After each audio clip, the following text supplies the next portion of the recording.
for underprivileged groups. So let's contextualize the world a bit, right? So the underprivileged groups we're talking about here are the people who are living in poor areas, where they are poor and they consist of maybe the ethnic minority. And they are who are at a very disadvantaged position. They lack representation, and it is undeniable that they are less educated because they have less access to resources. They live in these poor areas, so obviously it's going to be more shitty. Teachers are going to be crap. The school facilities are going to be shit, and they might even be unable to go to school due to because they have to help out in the family. So basically, the whole system is going to be against them, and therefore it will be very hard for them to get into uni. If they have a chance, they definitely should. Well, it is undisputable that they usually don't do well in studies. It is still very important for us to be able to give them the chance to have access to education, because this, at the end of the day, gives them the skills that they need to get a job and maybe to turn their lives around and make for the better. So, as for the education system, there are more opportunities for the privileged out there. Education is highly commercialized right now. We have private institutions, and therefore the privileged groups who are already highly educated are able to get into these even government-funded universities more easily. There's this idea of elitism that shouldn't exist in education, because education is fundamental. It should be fundamental, and it should be an access, and everybody should have access to it. So, and why is education important? Because it gives people the skills they require to survive, to get jobs, to be able to sustain their lives. And what we propose is for the entry requirements to be reduced, as in, for example, the CGPA to be reduced to be able to get to university and all. So, principally,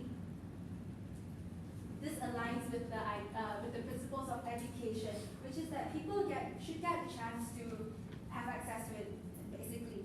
So we see many unis or many these tertiary educations catering to certain races only. For example, the mathematics, where Malays have higher quota than other races, and we propose that that should be abolished, and the quotas for other races should be distributed evenly. So now on to my first point. Yes.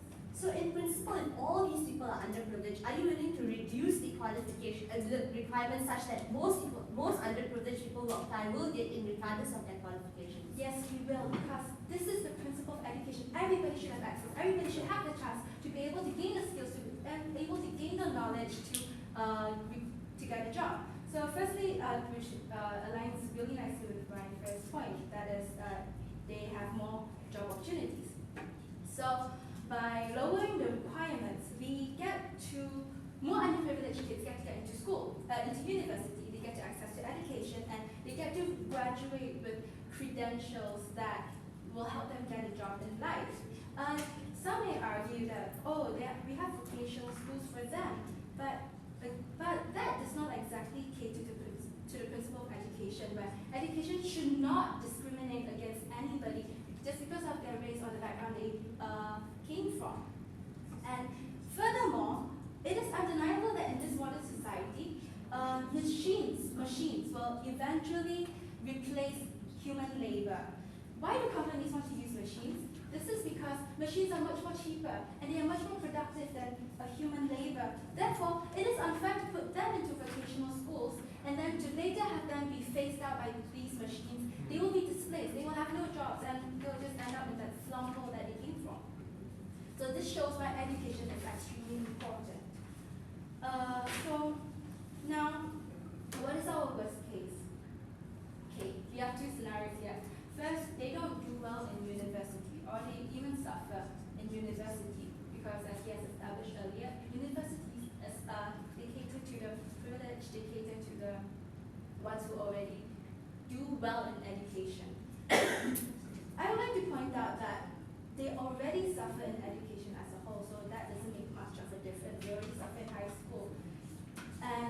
But what trumps this worst case is the very fundamental principle of education, that everybody should have access to it, that everybody should have a voice. They should be able to have the skills and the knowledge and the opportunity to voice their concerns, to voice their whatever they face in a safe environment. And by voicing out their thoughts and all, they are able to raise awareness for what kind of conditions they're living in and the backlash that they face and discrimination and all. And that in turn could help garner more attention to help the poor and privileged. And for that, I thank you. Thank you for the speech, Prime Minister. To open the case for the side oppositions, let's hear from leader of opposition. Here.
Panel, opening government's case was misplaced from the very beginning because the contention in today's debate is not whether or not we want to help the conditions of underprivileged groups. We love poor people. We think that we want to make their conditions better. But what they do on their side uniquely is that they further disenfranchise them. They further provide ammunition to individuals who want to further pass policies that actively undermine the conditions of these people on the ground. I do not think that this debate is about what we want to do in principle. This is a debate that ultimately is about outcomes. What is the outcome in a world in which all university entrance requirements for underprivileged groups are scrapped away? That's what they have to consider on the side of government. I'm going to do a few things in my speech. Number one, into a few rebuttals against the main crux of the case, and later into two main pieces of argumentation. But before that, our setup. What is our setup? We think firstly that this debate ultimately is about the outcomes that we get for individuals on the ground. So regardless of what principle, whatever you want to stand for, I think that the bottom line is all of us want to improve the conditions of poor people. And therefore that is the metric for this debate. Our burden, therefore, in this debate is that opposition has to prove more harm than good. That is basically our burden. As if we can prove to you that conditions of poor people are made far worse under the other side of the house, we win this debate. What is our counter setup? I think number one, we support things, for example, we do not want to reduce these university entrance requirements. We support things like, for example, considering things like meritocracy, if you are a better individual, things that we currently already use in the status quo, right? And now I'll go into my rebuttals. So what we heard from them is a principle. Principally, it is the right thing to do. Everyone deserves free education. Number one, I already told you in my introduction that this is not principally contentious because we all also want to help individuals. We think that the conditions of individuals on the ground are already improving in the status quo. What they do on the other side of the house is that they give active ammunition for individuals to further disenfranchise them, as I'll explain in my argumentation. But the second thing they said is that everyone should get a chance. We agree. We agree that everyone should get a chance, but this is not the reality in today's debate. This is because universities uniquely have limited resources. That means that they have limited resources as to how many people they can take into the university. What that means is that all of these underprivileged groups entering your university comes at the cost of what happens to all the other individuals in society. People like middle classes who are meritocratically more deserving of it. People like rich people who now see these poorer individuals as leeches on society and therefore have greater incentive to want to prevent them from succeeding. For all those reasons, I'm going into two main pieces of argumentation. Number one, how their policy translates into the active lobbying against underprivileged individuals. And number two, how you currently stifle the progress that we've made in the status quo and reverse social change. Number one, how does this translate into active lobbying against underprivileged individuals? Realize that this policy that they want to advance on their side of the house is uniquely different to any other form of policy that we want to help poor people. For example, right, if we want to give food to people, that is something that does not actively harm someone else because they see it, oh look, they are giving food and therefore we care about these individuals. In this case, you are literally not giving someone an education and giving it to some other underprivileged person who is not as meritocratically deserving as that. Why is this important? Because perniciously, this is seen as a direct impact upon the livelihood of the individual. That means that considering the narrative in the status quo in which a university and college degree is so important, that means that individuals in the status quo are going to feel so much worse. They're going to ask themselves, why exactly is it that the government is suddenly prioritizing these group of people who are not as good as me? Why are they coming after me? This is the sort of thing that I think is extremely damaging in their side of the house, right? Why exactly does this change public opinion? I think this changes in two ways. Number one, I think for many of these individuals who tried to get into, for example, a university, but now have been denied the ability to do so, are going to, for example, now vote for governments that prioritize more individual interests and corporate interests over that of welfare for people, right? But number two, I think importantly, this provides further ammunition to those who already actively look for reasons to disenfranchise minorities. That looks like populist leaders such as Trump, who already have the platform to want to rile and rally against these individuals. You give them another reason to do so, we think that you make it far worse under your side of the house. Why is this important? Because we think that at the point at which you give this reason, it's very effective for the rich, it's very effective for the middle class to make their sort of change. Why is this the case? Lobbying on their side of the house is far better because they have time, because they have money.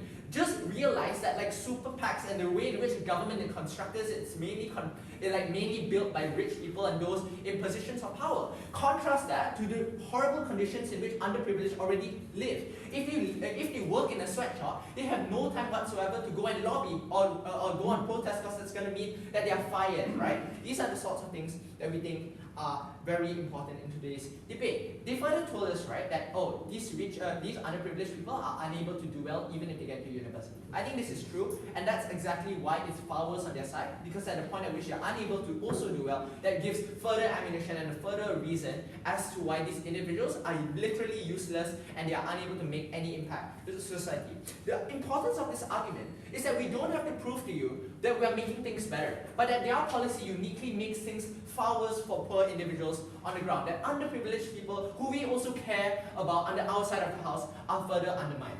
Number two, why does this stifle progress and reverse change? I'm going to give you reasons as to why the status quo is getting better structurally and why they make that worse. Number one, I think that we already get a lot of organic change at the outside of the house.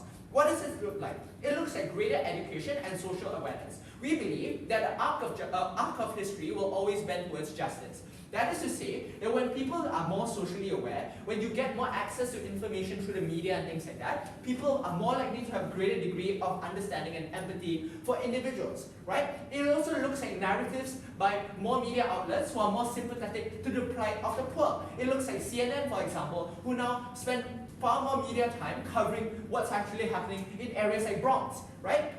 Number three, we think that you also have a greater incentive to pander to a growing lower class. This looks like Warren and Sanders being able to pander to these individuals because they realize that they have something to gain from this.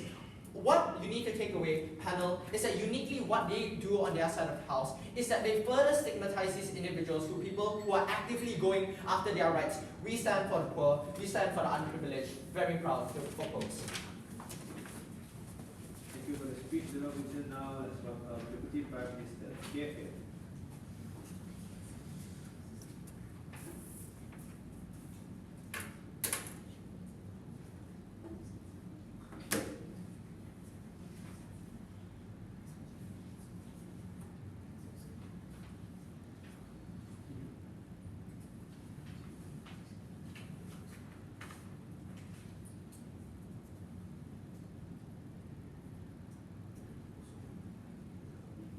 Chair, you have to concede that on the opposition's side, the poor people we're going to have are people who are going to be displaced.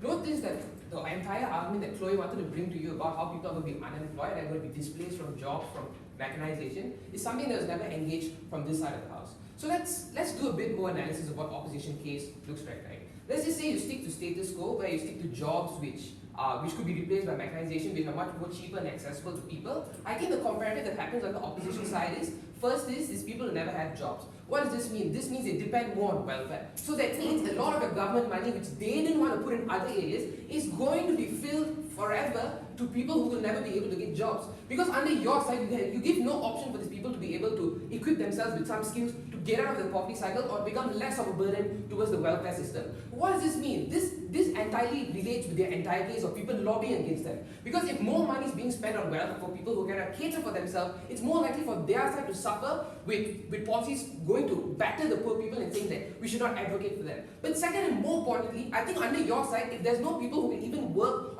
or equip themselves with certain skills, even politicians are less likely to invest in this group of people because they aren't able to cater to your society anyways. The reason is because there's no selling platform, there's no selling value for other voters to see that we should help these people at the end of the day. So this whole argument about poor people becoming better under our side actually backfires the opposition's case, and I do not see how it works under their side. But I want to focus on more important, second thing they wanted to say. Their alternative is meritocracy. So here's where we also need to talk about this niche area of this debate. A lot of poor people that are able to get educational opportunities are ones that either A, are super smart, or they invest a lot of time into education. What does this mean? This means two things. The first thing is that it's a really risky situation where you have to invest all the time. That means you have to sacrifice the hours you have to work, the hours you have to work for your family in order to make ends meet. Your parents have to work double the hours. And this means a lot of people are less likely to choose this option because it's difficult and it's not manageable. What does this also mean? This means that people are less likely to choose this option because it's so risky and there's no guarantee of you being able to access these opportunities. So here's where we come in this debate. So who do we cater to in this debate? We don't cater to the smart people who will definitely get an opportunity because they are smart enough, and there are always people who are always looking to get these smart individuals. We cater to poor people who are not that smart but also need that opportunity at that same time. Tons of analysis was brought to you by Chloe about why it's so important for these people to have job opportunities. So here's how our side works, right? Our goal in this debate about this whole principle of giving people an opportunity to access education is mainly targeted to people who are poor because they always focus on the short term run of always having to work and not having to receive education. So here's how our side works, right? If the education standard is lower, which means that more people who are in the underprivileged community are able to achieve their goals rather than the one which is set as a very high standard, people will see it as a more accessible option. Why is this so? This means maybe you could put a few more hours into working for your parents and a few less hours into study. This means this accessible opportunity is something that more poor people are willing to access because they are now able to at least get a chance to enter universities. Let's just extend a bit on this whole idea of entering university as well, right? Because they completely neglected the skills that Chloe wanted to talk to you about. Understand, Chair, that a lot of the jobs that are required in status quo are ones which are of high degrees or extremely skillful notions. We think that the opposition side isn't able to cater towards people to get those skillful qualities because they're always stuck in vocational schools or always unable to get into those tertiary education standards. Before I move on, are there any POIs? COO? Oh, okay, like my case. Good. So, next thing, let's talk about how we at least give some people this, the option to choose tertiary education, right? This means that under our side, poor people are able to see education as it's an opportunity which is accessible, therefore they're more likely to choose it and they can at least get an opportunity to access universities. The comparative under your side is we do not see how that will happen and that mechanization will never exist under your side. Sure. Tell me why the entry requirement for jobs will be less, but the requirement for universities will also be less. Okay, so wait, could you repeat your POI? Jobs requirements in your world will suddenly be less, but university requirements will also be less. Why is that true? Okay, so we need to understand this. The work community is one which is extremely competitive, and I get that a lot of people are going to start having degrees in our world. So why is it still okay, even if in our worst case, maybe some of these poor people still do not be able to get these opportunities? I think the comparative is simple in both sides' worst cases. In your worst case, there will be a lot of people who will not even be able to have the degree to even enter an interview within the first place. At least under under our side, we allow these people to enter those universities and get those opportunities. But let's understand more about universities more than vocational schools. So why are universities like extremely different other than just gaining a degree? I think it's the amount of exposure you get in these areas. The kind of awareness that is different from that of being in a secondary school or being in a vocational school. How does that differ, Chad? I think first of all is you're more aware about the rights you have as a student, and people are going to be more more likely to lobby for themselves or lobby for the needs that they have as university students. I think university students are people who are quite radical in pushing for rights for themselves. So how does it look like in our debate? If more underprivileged people are able to enter our unis, they told you in opposition side that resources will be much more limited. True. And we think that to a certain extent, they will cater less towards the underprivileged groups.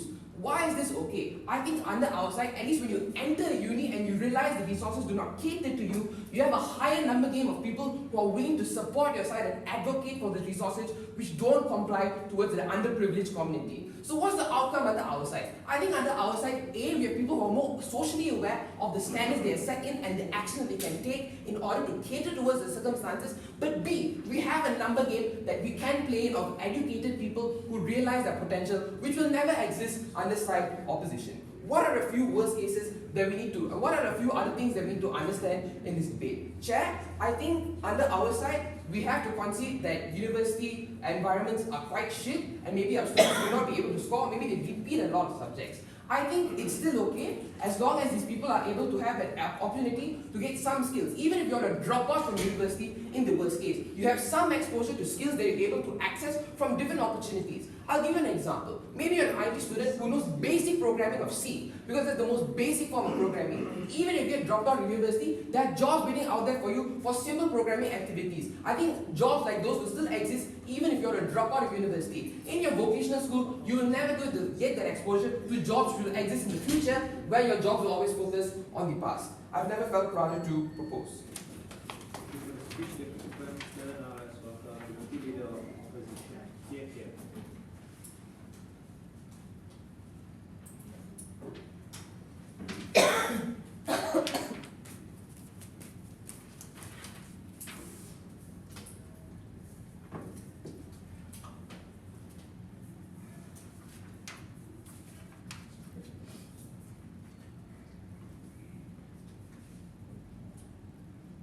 Chair, we think that the story coming out from the side of government is one that's extremely sad and one that we should empathize with. That poor people are those who are disenfranchised, don't have opportunities. Oftentimes they have to work, hence they don't have time to spend on their education, and hence they need an opportunity. We agree. We agree that poor people oftentimes are disenfranchised. We agree that oftentimes they don't have opportunities. The question is, how are we able to give them competitive education that allows them to compete with those at the top, allows them to uplift themselves from the cycle of poverty, and allows for us to be able to have more methods in which we're able to target the root cause of the problem and give them an effective solution. We don't think that this is a solution. We think that this is a solution that's one, ineffective, but second, that will backfire because it limits the ability for governments to have enough capital to have other solutions that directly target the problem. So we think that in response to all of their characterization about poor people, this is what we support. We support having like methods in which we're able to target under education in these communities from the very root cause and from the very start. So this looks like having more schools in this area, having more mobilization, having more teachers come in to teach them from primary school, uplifting the quality of education from primary school and secondary school, having more like political will and capital to uplift these communities and give them more education. This looks at incentivizing the schools, like the minute they have more dropouts, taking away cuts from them. So the schools have incentives to like make sure students come to school. This looks at incentivizing families and parents within these communities by giving them like monetary benefits, for example, if they send their children to school. This means we're able to have more educated children and more qualified individuals from the root cause, and we're able to make sure they're qualified. Why can this happen? That's right, nice. You have the political will and the capital to have this policy. This means that governments still have some capital and political will to help the poor people. We use that same political and capital to like help these people using this method. We think that we'll just shift the mechanism and help them this way. Secondly, we think we'll also abolish in terms of that, as we're talking about public universities, most scenarios. We will abolish all methods in which privileged individuals are able to get in. So this is tracking down upon corruption cases of bribery where we're able to bribe to get in. We will for example, we are okay with supporting anti-Bumiputra quotas. We will make it as meritocratic as possible. But this is also in line with our principle, which means that if you're more meritocratic, you still get in.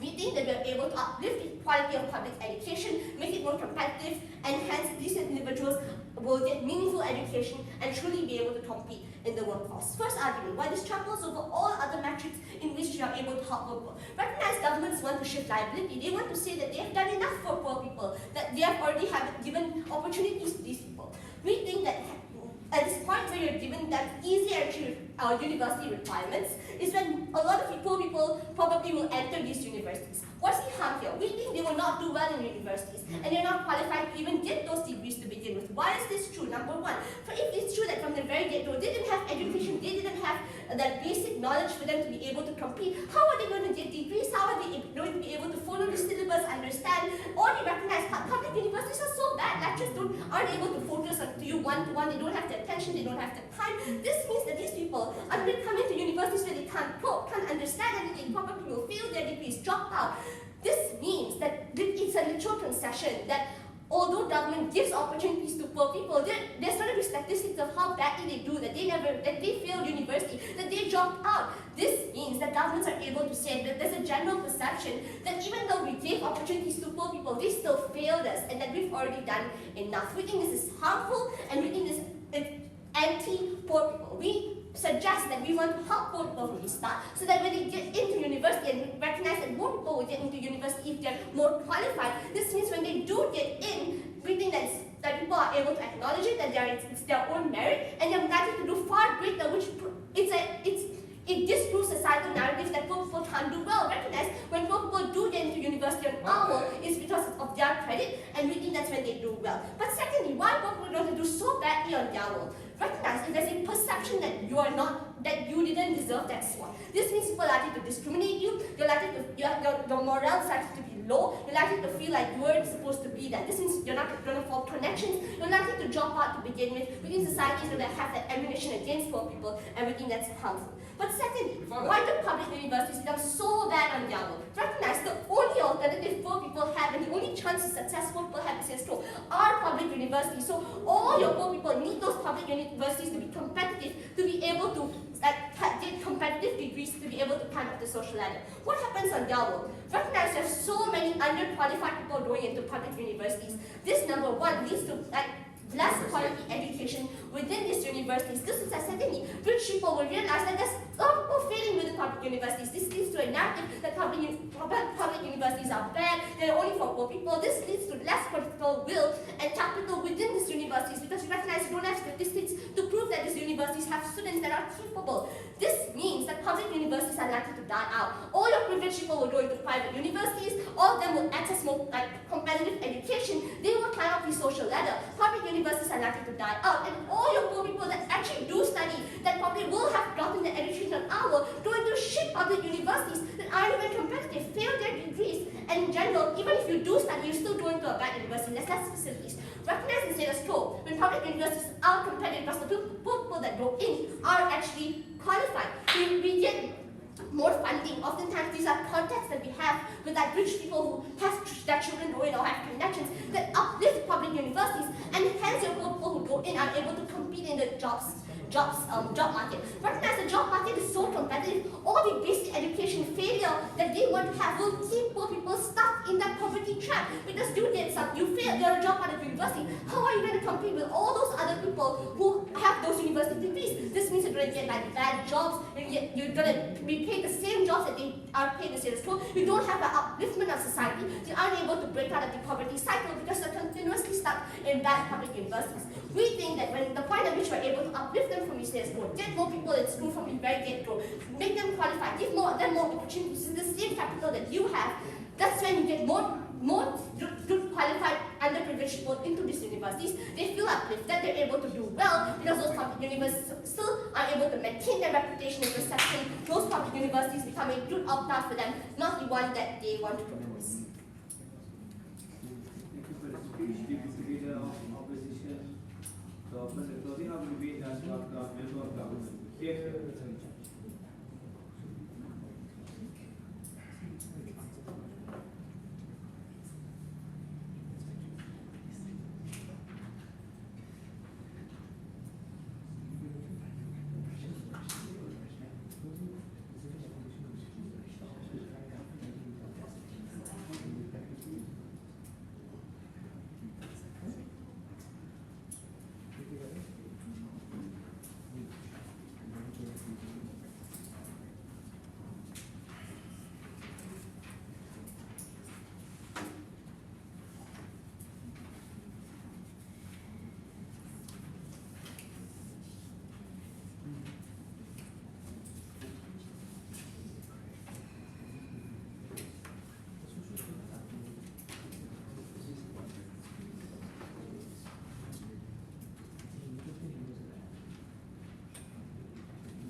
Okay, ladies and gentlemen, as side closing government, I'll be trying to provide a few rebuttals against side opposition and also differentiate from our own opening and why by reducing the university entrance requirements for underprivileged groups would benefit us more than opposition by not reducing them in the first place. So first things first, about a few rebuttals against side opposition in which they talked about how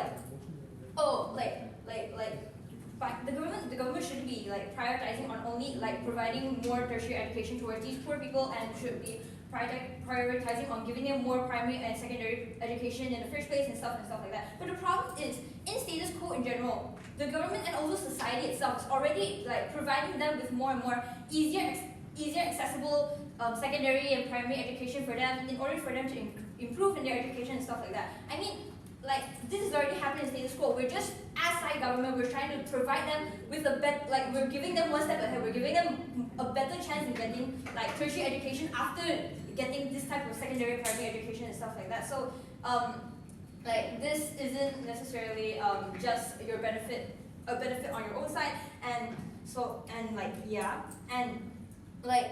about how if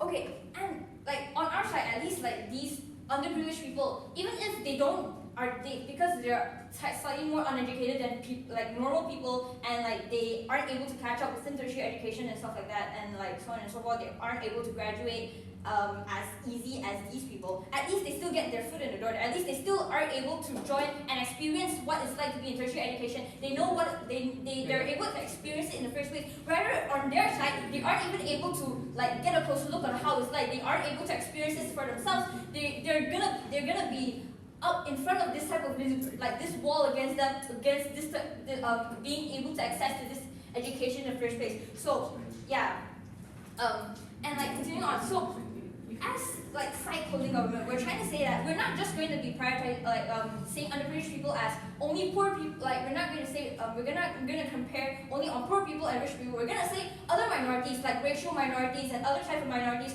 where they're also underprivileged and aren't necessarily able to join these tertiary educations in the first place. So why is there urgency on reducing these requirements in order to provide to these minorities and also poor people in general?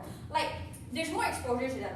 These minorities being able to join tertiary education, meaning they get more exposure towards other people, other middle class people and other higher class people. These middle class people and higher class people will be able to sympathize with these people. They get more exposure. They'll be more aware on the type of conditions that these lower class people are going through. They'll be able to sympathize and maybe they'll be able to help them somewhat like that. I mean, if there's this type of minority and underprivileged groups type of representation within tertiary education, then this will also help their own community itself. I mean, there's community representation, and then slowly or not, if these first-hand lower class people being able to experience what it's like to be in this tertiary education. Then they'll try to ensure there's more and more of a safer learning environment for people in the future, people like in their own community and stuff, like so that future they'll be able to be in a more safer learning environment and stuff like that, and like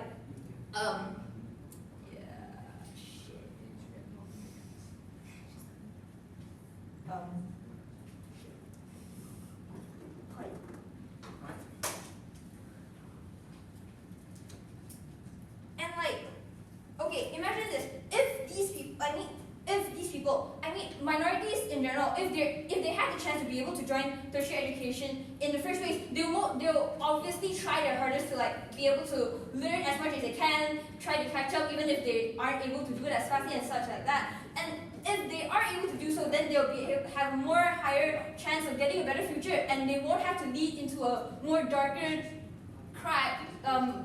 life and stuff. I mean, like, okay, most likely these minorities, because they can't they can't get jobs because they lack education and stuff like that, they'll go into a life of a more darker side, go into a life of crime, they'll do crimes, and then they'll further stigmatize the already heavily stereotyped and stigmatized community. And like, this is very bad for these communities in the first place, right? They'll continue to make a bad image for these communities and stuff like that because they don't have the education or to do so to improve their own community in the first place. That's why, as side government, we're providing them the chance to be able to uplift their own community by proving these stereotypes wrong, by removing these type of stigmas, so that they actually can live a better life and provide a better future for their own community in general. So, yeah.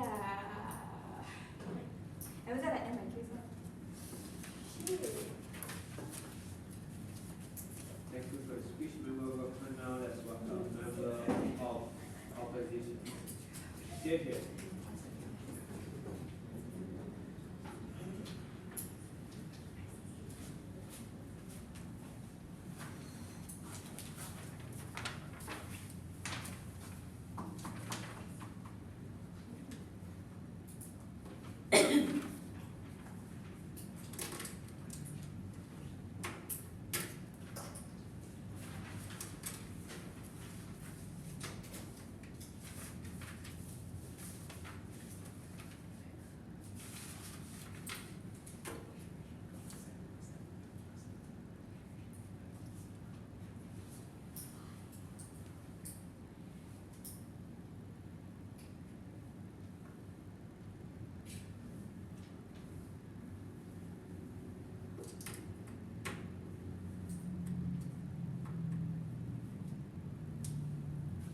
Chair, I don't think side government necessarily understand what the poor people actually need. What they do need is money to pursue education in the first place, not lowering the requirements. They need to get to primary school and secondary school before they enter uni. They need all this money. And that can't exist in their side because the scholarships given out in their side is going to decrease because I'll explain that in my speech later on, right? But the first rebuttal that I have is that they kept saying that how jobs will have a lesser requirement. That's false because it's under the assumption that this person actually succeeds in the first place.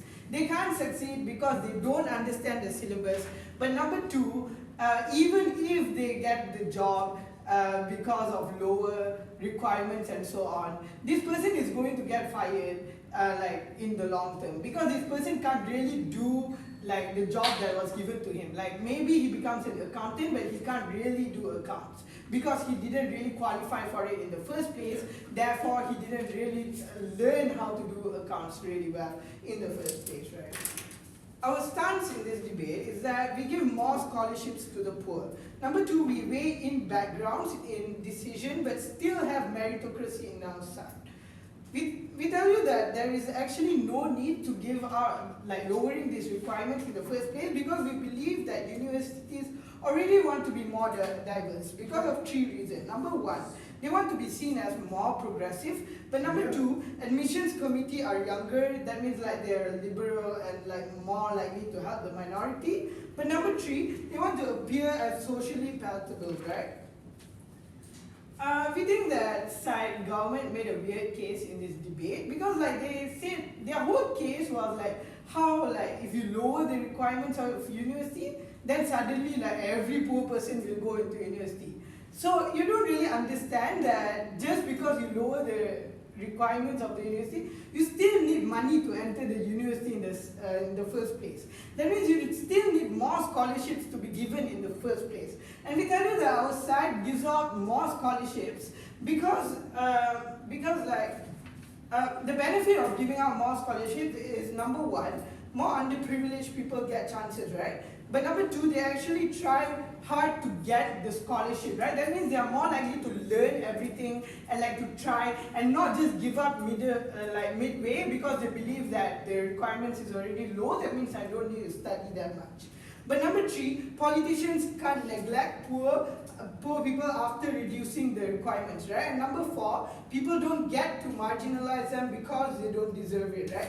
But we tell you that the scholarships the amount of scholarships given in their side is going to decrease significantly because like number one, politicians are less likely to pander to you because people will think that education is already made very accessible, right? You need to understand that the purpose of a scholarship is because they believe that you really can't go to university, that you really need the help.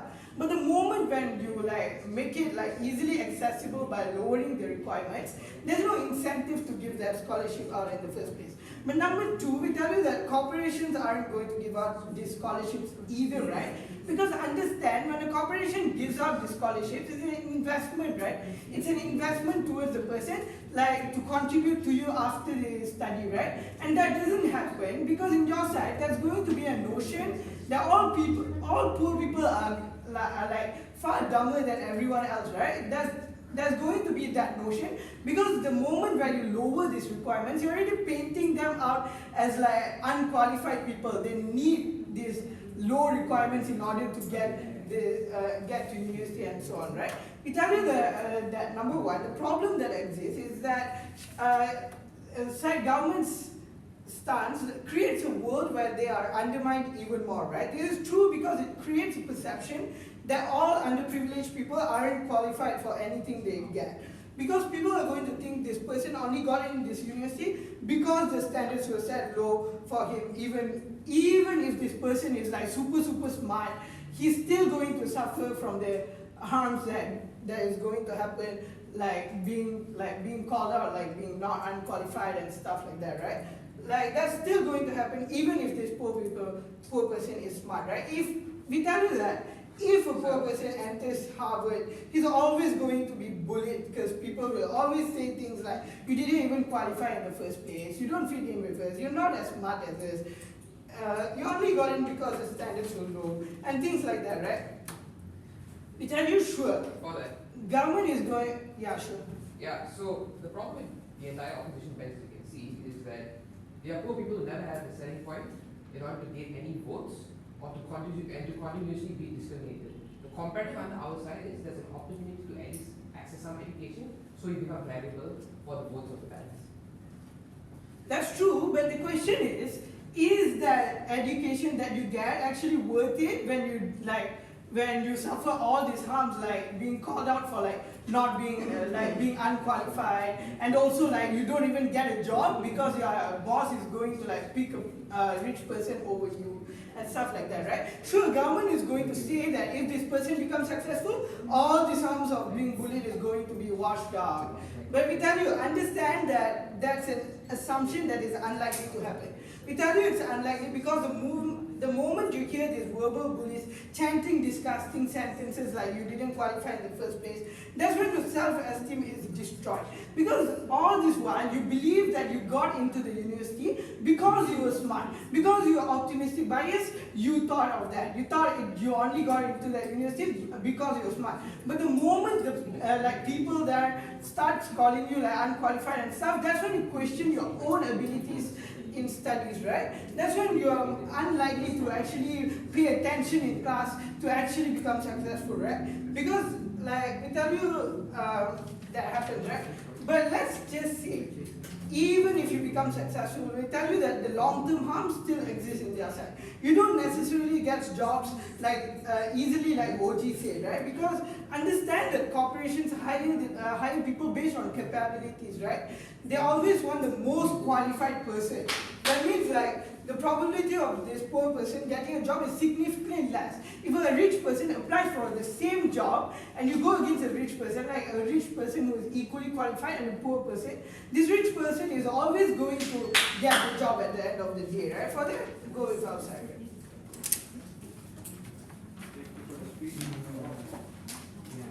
Those who are not joining class, come up with it.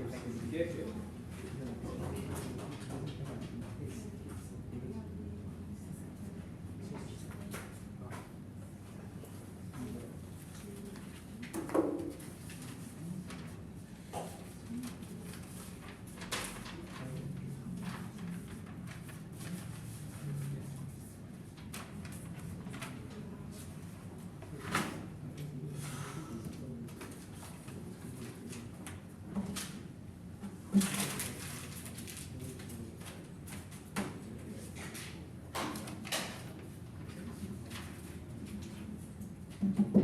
Here, here.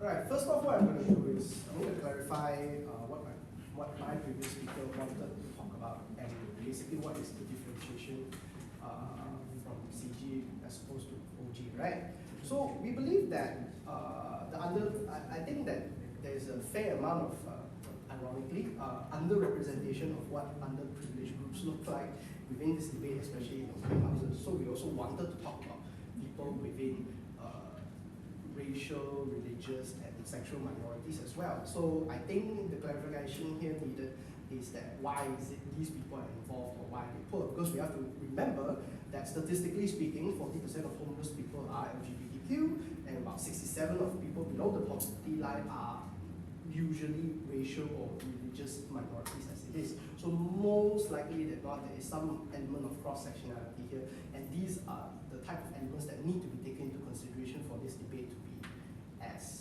holistic as possible, right? So under side closing government, within our world, we definitely have better representation and diversity, not only in the universities itself, which is going to directly engage with what the member of OP wanted to talk about, where your uni life will be terrible because there will be discrimination. Basically, on our side of the world, okay, so on this side, there's definitely going to be a lot less of this kind of underprivileged people, right? So more likely than not, they are not going to get support structures or enough a collective voice within the learning environment in itself to defend themselves or to have people to lean back upon after they get assaulted, right? So whereas on the comparative, our world has that, because when we lower these kinds of bars, we are more likely to get this kind of people. Now, the engagement that they have is that, oh, why does it mean that when lowering your bars instantly allows that more of these people are going to get their foot in? I mean, the fact is that as opposed to the mechanisms that they have proposed in like providing scholarships, the problem, okay, so here's the engagement about the problem with scholarships, right? One, more likely than not, it's going to be very selective, right? It's going to be a lot more selective. I mean, it's like, as opposed to lowering the entry fee to a certain institution, you are only providing like maybe a couple of free passes to a few people only.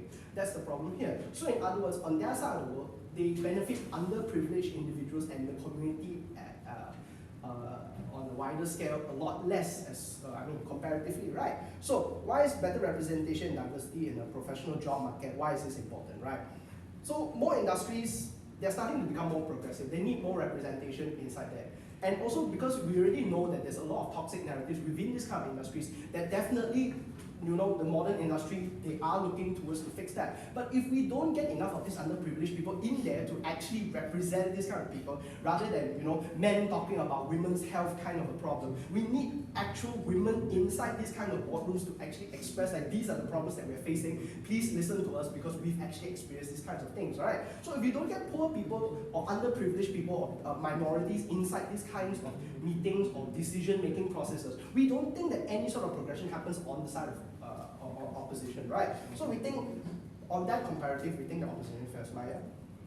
Oh, so in your world, you have more poor people, so you have numbers, but these are people who are looked upon as leeches, that they are underqualified, that these are individuals who will not succeed either way, and they're already failing the state. Why would they have any power or lobbying? Why would they be a successful lobbying bloc?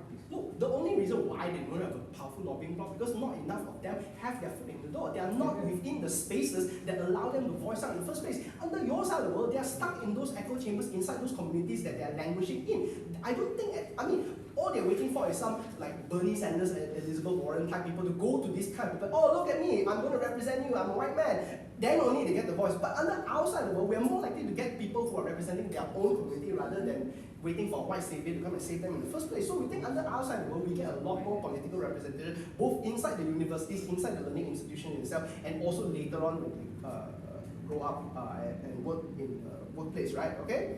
So here, opening opposition wanted to talk about meritocracy. So I think the stock response here is that meritocracy isn't that all that fair, right? Because first of all, under your side of the house, only privileged people get access to certain resources that make them better and make them even like their level of meritocracy, the metric here is even better on their side of the house. So we don't think that it's fair to say that meritocracy is objectively good because it is not. Because on the other side of the world, only rich people get to gain anything from the metric of meritocracy. So we don't think that underprivileged people would gain anything at all from that side, right? So second thing that I wanted to talk about, that people, like the idea of how history acts towards justice and people are more likely to organically grow progressive social media. I think the thing about this is that people like to stay in their echo chambers and they only want to engage with ideas that are resonant with their own selves. How people change their minds isn't necessarily going to happen organically, and we need to make the push in order for anything to happen at all. And that is what happens on side of government, because we actually push for change rather than maintaining on the staleness of status quo, which is what opposition is trying to talk about, right? So, the mechanism proposed by closing, right? Crack down on privilege or racial quotas in university instead of lowering uni access. We think that this is highly unlikely to happen, and the backlash coming down from it is even worse than the backlash coming out from it. Because you have to recognize that when you lower these kind of quotas, it's a non-partisan issue. You affect a lot of people because there are poor people on both sides of these kinds of political spheres, right? Because if you go and lower your racial quotas or your privilege, these are likely to irritate certain people on certain sides of the political sphere. So more likely than not, the amount of backlash that will come from because of how, especially these kind of racial quotas, right? People and politicians are a lot more emotional about this kind of thing, and they realize that if they were to capitalize on these scandalous things that happen within this aspect and context of the political sphere, the backlash would be a lot more, and progress would be a lot less likely to happen, and it would more likely be that people trying to reignite this conversation are going to get shut down instead under their side of the world. As opposed to us, if we say that we lower the bar, it benefits people on both sides of the political sphere, so there's less likely to get any form of backlash as compared to that, right? So the comparative on Oddworld here is that their status quo efforts aren't really working as they would like it to be, and it's likely that what the world that my speaker previously talked about, where underprivileged people don't get their foot in the door, they languish within their own communities which they're stuck in, they're most likely going to turn to a life of crime in order to make ends meet at the end of the day. Thank you very much. Thank you for the speech, Dr. Lee. Those who will debate us about topic, okay?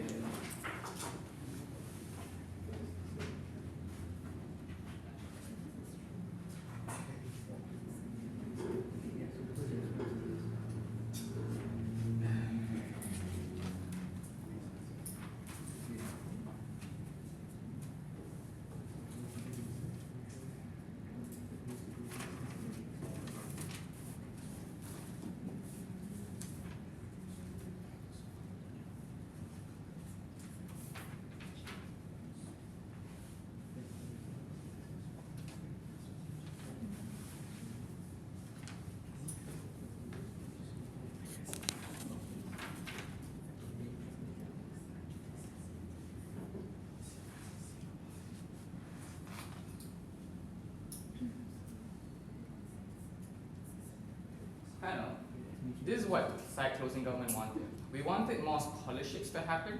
We wanted people to actually better secondary schools in these underprivileged communities. We wanted like underprivileged or your background to be of something that you weigh in instead of the reason why you go into university, right? I think a lot of analysis that was given by Fazal was not engaged with, right? Because I think we have to understand that scholarships will happen way more. Help towards the underprivileged happen way more once you don't have individuals who in parliament use these very policies that side government wanted to tell you about as the reason why you should not help these individuals less, right? The value of these communities depend on the individuals that are in parliament that want to fight for you. I think that further depreciates on side of government, right? Let's deal with side opening government. They want to talk about a couple of things. The first, about the principle of risk accountability, right? And these individuals have a seat are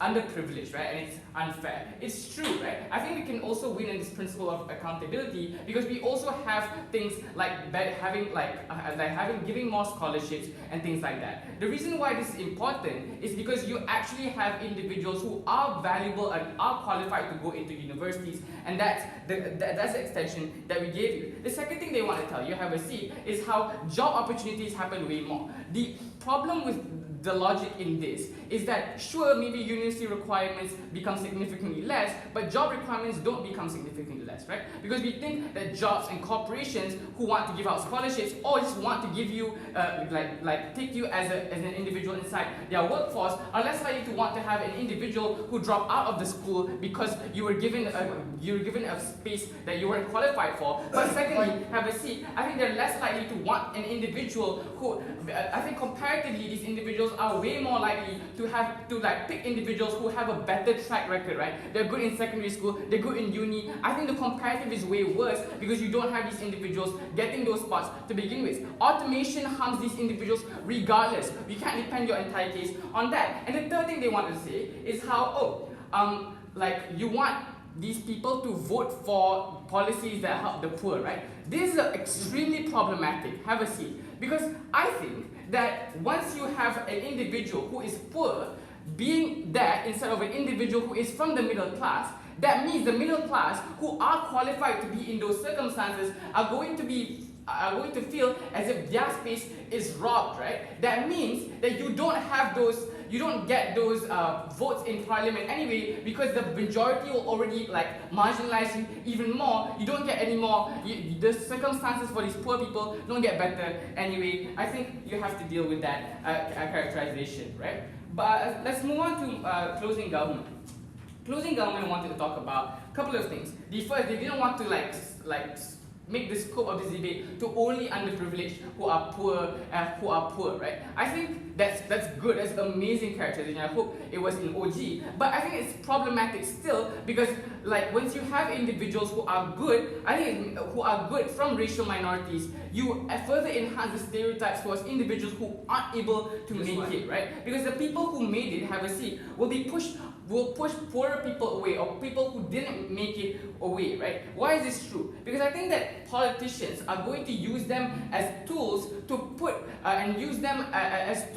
put policies given to them on the back burner. Why is this true? Because I think that once you have individuals who are, for example, poor individuals who got in because of the quota, these individuals are going to be seen as, oh, if this poor person can do it, why can't everyone else who is poor do it, right? Which means that they already feel that their responsibility is already discharged, which means they're less likely to even want to help you in the future. But secondly, making it possible isn't necessarily the best thing for these individuals, right? Because I think that you discredit a lot of poor people's efforts if you have individuals who are necessarily powerful because of this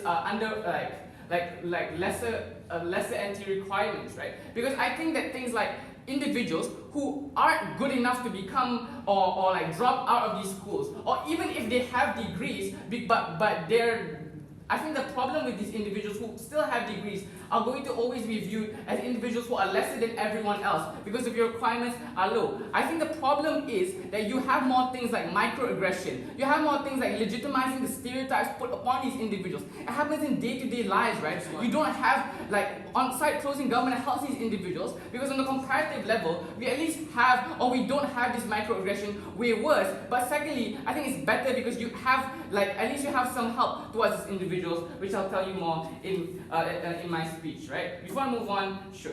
Closing. Yeah, so one thing immediately for the point, on our side of the house, at least there's a narrative change because like what I said, if you get more of these underprivileged people within that context, within that case where you can voice out what the problem is, it is most likely that it's going to change all these problems that it's going to talk about when they get discriminated in the first place. Secondly, I think you're operating on the premise that there is a quota for poor people because that's not what the debate is about. Okay, I'll deal with that in my speech, right? So let's move on to closing government's second idea about how crime is more rampant in these societies when you don't have the policy that you wanted, right? I think number one, crime happens anyway inside these underprivileged communities. I don't think this debate is about that. But secondly, I think it's way worse and it happens way more once you don't have scholarships given to these individuals, right? Because I think that you don't have any incentive for these individuals to fight for those certain amount of spots, right? Because I think the comparative is you have regardless of what you do inside school, you still have the university admission anyway, right? I think that is a problem because then these individuals are way more likely to look at crime as something accessible, right? Sure, or maybe if not crime, at least not trying, right? Which I think that's a problem because then you're less likely to even have people who are qualified enough to go into university. But secondly, I think